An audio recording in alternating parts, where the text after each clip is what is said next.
You hear them, you hear the smokers cough, don't you? That's what you hear, don't you? See, that's why I tell you all the time why I don't smoke. Okay, so y'all, I want to come on here right quick and do this video. Um, I saw that Iris, sit, good girl, stay. I saw that Lydia at Best Year Journey, she's got puppies, and come Iris, she's got puppies, and one of her puppies killed one of her chickens, and I want to do this video really because, let me see, where's my little chair? Because I'm going to sit down. I wanted to do this video. You know what? We might get in the truck. I don't know. These mosquitoes kind of rough. But I wanted to do this video kind of touching on dog training just a little bit. I don't really touch on dog training too much. I don't talk about this much, but I do work with Iris quite a bit with training. Because when I got Iris, and the only reason I'm putting this video out is to perhaps help Lydia a little bit, and other people who may be thinking of getting dogs, have dogs, and maybe their dogs aren't doing exactly what they would like them to do, or maybe they don't know. Are you catching flies, baby? Aren't doing what they would want them to do, or are doing things that they don't want them to do. And I just want to mention to y'all, this here, I allow her to do this at times because it's just a sign of just a super relaxed dog. So right now, I may show some training maybe later. Right now, we just came out to go to the bathroom and do some other stuff. But yeah, I just kind of wanted to talk about a few things. Understand that dogs are prey animals, and I do want to let y'all know that I've had Iris now, well, I don't know, 5 years, 6 years, something like that. When I first got Iris, she did try to go after the cats, and that was one of my concerns when I first got her. Let's start when you get a dog, or it doesn't matter if it's a dog, puppy, it doesn't matter if you get it from the shelter, the breeder, whatever. Always be paying very close attention, and if you're not sure about what you're looking for, go and do some research. Now, I'm going to tell you, I am biased. I think Cesar Millan is one of the best people to listen to as far as how to look for a dog, because he teaches people the correct way to look for a dog. Most people, when they go, to be real with you, they go get a dog like Iris. I do not recommend a dog like Iris for everyone. Iris is, she's very, very high energy. She's very, very headstrong. All pits are not like that. You find some pits that are very, very sweet and docile, and and I'm not saying that Iris is mean. That's not what I'm saying. What I'm saying is Iris is very, very headstrong, and that's because she was raised in an environment to where she was allowed to do whatever she wanted. Her previous owners did not give her any rules, boundaries, or limitations on nothing. She got to do whatever she wanted. She got to be trained things that she shouldn't have been trained. For instance, her previous owner, when he would get mad at his brother, he would teach Iris to go after his brother and basically attack his brother.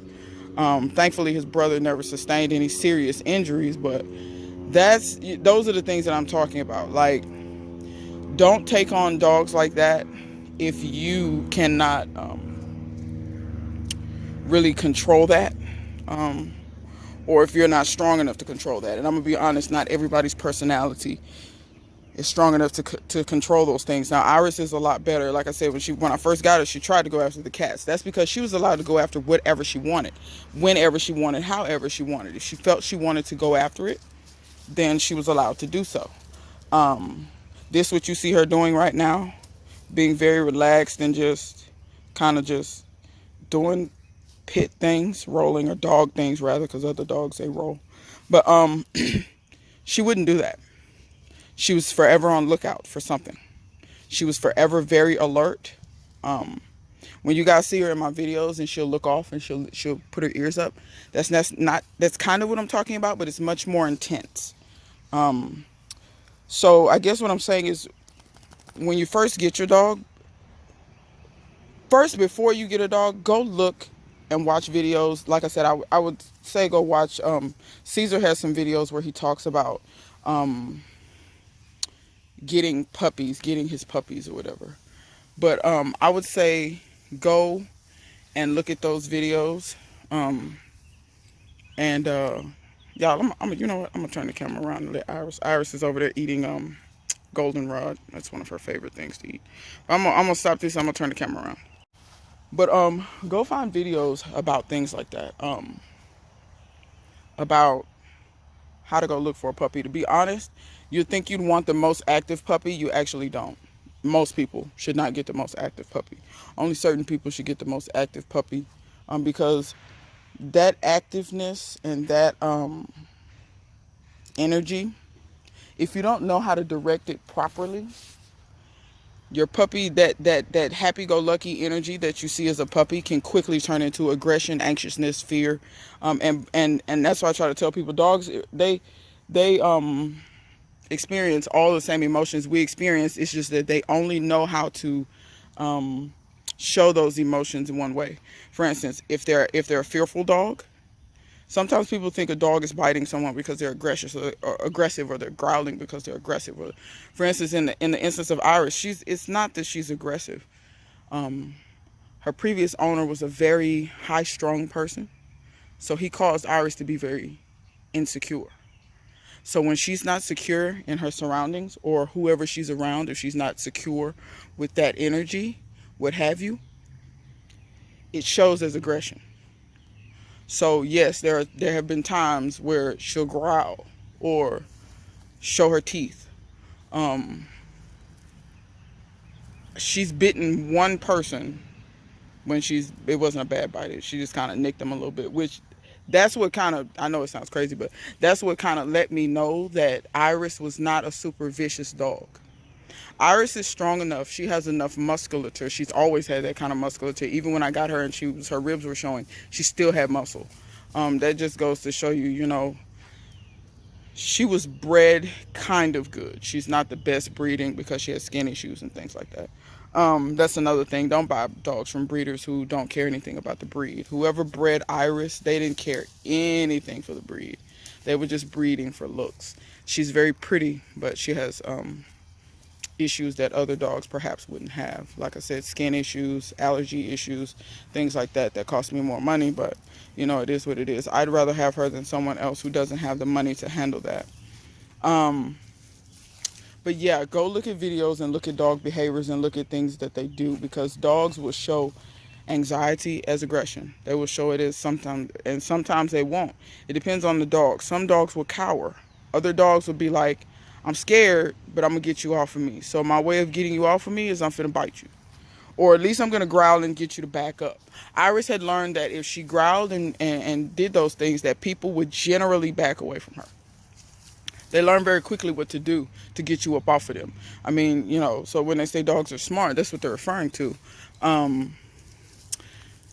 So those are things that you want to notice. And like I said, you usually want to actually get the calmer puppies. The puppies that are laying on the floor not doing much, that you find uninteresting, those are going to be the easier ones to train, because you're not going to have to train certain things out of them. I'm sure when Iris, the owner said when Iris was a puppy, she was very active. She was the one that was running and jumping and, pinning down all of her. And that's another thing. As a puppy, you can tell which puppies want to be more dominant. The ones that do all that pinning their brothers and sisters down. Yeah, that looks cute and stuff, don't it? No, they're exercising dominance. They're learning already. I'm going to be honest and say that, Iris, what are you eating? She also has an eating problem. What are you eating? I don't know what that is. Stop it. Stop it. Don't eat that. Thank you. You're proving me right on the video. So, you want to look at all of those little things like that. You also want to look at the environment that they come out of, because if they, as puppies, for instance, to be honest with you, puppies should be on leads and leashes very, very early on. As soon as you can get them on a lead or a leash, put them on it, because that's going to be your training tool. Your leader, your leash is the link between you, the pack leader. And that's another thing. If you're not going to really understand that you're a pack leader and that you control them and they don't control you, rethink getting a dog. I don't care what kind of dog you get, because all dogs bite. You found that rib, huh? You can chew on it. It's beef. You don't care anyway. If I don't stop you, you're going to chew on it. Anyway, but those are things you need to think about. Dogs are just like kids in relationships. They will bring out either the best or the worst in you. They will teach you more about yourself than anything else can or could. Iris has taught me where my limits are. She's tested my patience. She's tested. I mean, like I said, dogs will teach you a lot about yourself. They will teach you what you can handle, what you can't handle. And if you're going to have a dog, especially for a farm, training has to be of the utmost. Like, you can't slack on training, not one little bit. And I'm going to say this to Lydia, since you have puppies, I'm not sure how much you have them on the lead, so I'm not going to go on a limb and say that I know what you do every day, all day, because I know you're just like me.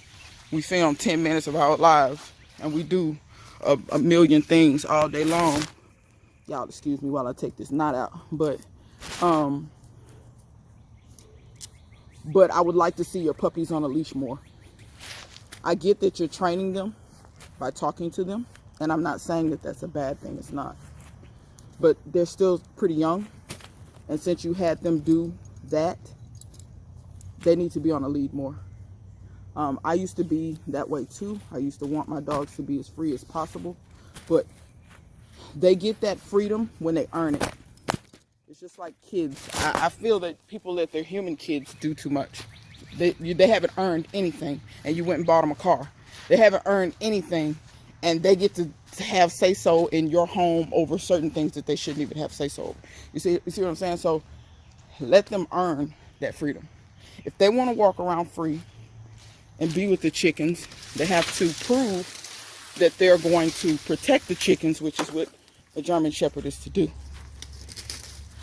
So, and I know only one of them did it, but you have to treat all of them the same, just like your children. Because trust me, my father was the favorite. He got treated differently, and that affects my family to this day. So, you have to be very diligent in that regard. So, I mean, not telling you what to do, just suggestion. I would say put them on a leash more. And you can start with the shorter ones. For instance, let me see if I can show you guys what I mean. We're gonna can this for part 1, and I'm gonna go get a shorter lead because I have like a 30-foot lead on Iris right now. Because I'm gonna be honest with you, Iris has not even earned her she has not earned her complete freedom, because there's about 2% of the time she will do things that I'm not happy with. So therefore, you stay on a lead. The minute you 100% do what I tell you to do, that's when you'll get off a lead. So I'm gonna can this right here, and we're gonna come back with part 2. I don't know how many parts it's gonna be, but y'all just stay tuned.